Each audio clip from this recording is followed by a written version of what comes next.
Dhanbad public school main branch आपके समक्ष एक कहानी पेश कर रहा है जो पूरे देश में चल रहे P.N. Panicker national reading mission movement का एक हिस्सा है, जिसके माध्यम से वर्ष 2022 तक 300 मिलियन अंडर प्रिविलेज्ड पॉपुलेशन के बीच रीडिंग एंड डिजिटल रीडिंग को पहुंचाया जा सके।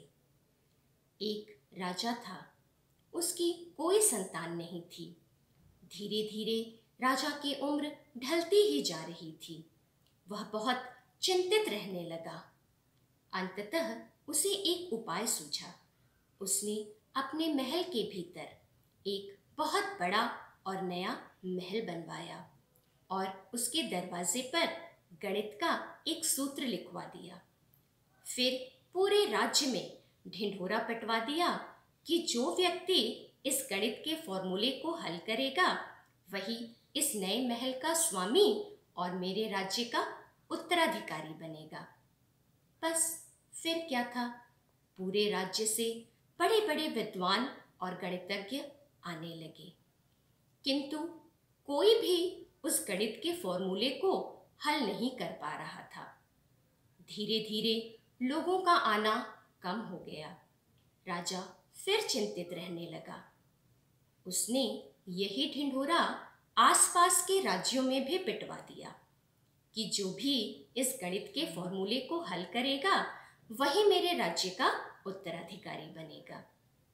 बस फिर क्या था, आसपास के राज्यों से भी बड़े बड़े विद्वान और गणितज्ञ आने लगे, किंतु वे भी उस फॉर्मूले को हल करने में असफल रहे। एक दिन सिर्फ 2 ही व्यक्ति आए। उनमें से एक बहुत बड़ा विद्वान था और दूसरा एक साधारण युवक। उस साधारण युवक को द्वारपाल दरवाजे से ही वापस भेजने लगे, किंतु राजा ने कहा कि नहीं, उसे भी अवसर जरूर मिलना चाहिए। उस साधारण युवक ने कहा, महाराज, आप पहला मौका इस विद्वान व्यक्ति को दें। सुबह से शाम तक वह विद्वान व्यक्ति प्रयास करता रहा, किंतु उस फॉर्मूले को हल नहीं कर पाया। शाम को उस साधारण युवक की बारी आई। उसने बिना कुछ सोचे समझे हाथ से धक्का देकर दरवाजे को खोल दिया। पूरा महल तालियों की गड़गड़ाहट से गूंज उठा। राजा ने उससे पूछा, तुम ऐसा कैसे कर पाए? तब उस व्यक्ति ने कहा, महाराज, जब मैंने देखा कि यह विद्वान व्यक्ति सुबह से शाम तक प्रयास करने के बाद भी असफल रहा, तब मैंने सोचा कि हो सकता है ये कोई फॉर्मूला ही ना हो, सिर्फ बुद्धि को परखने के लिए ही द्वार पर लिखा गया हो। बस यही सोचकर मैंने हाथ से धक्का देकर दरवाजे को खोल दिया। बच्चों, कभी कभी जिसे हम समस्या समझकर जीवन भर जूझते रहते हैं, वास्तव में वह कोई समस्या होती ही नहीं है।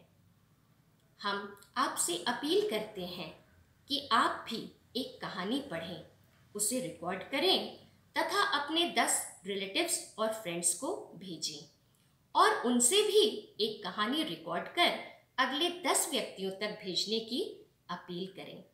चलिए इस रीड एंड ग्रो मैसेज को फैलाएं। अगले संडे हम फिर आएंगे एक नई कहानी के साथ। तब तक read at home, grow at home. धन्यवाद।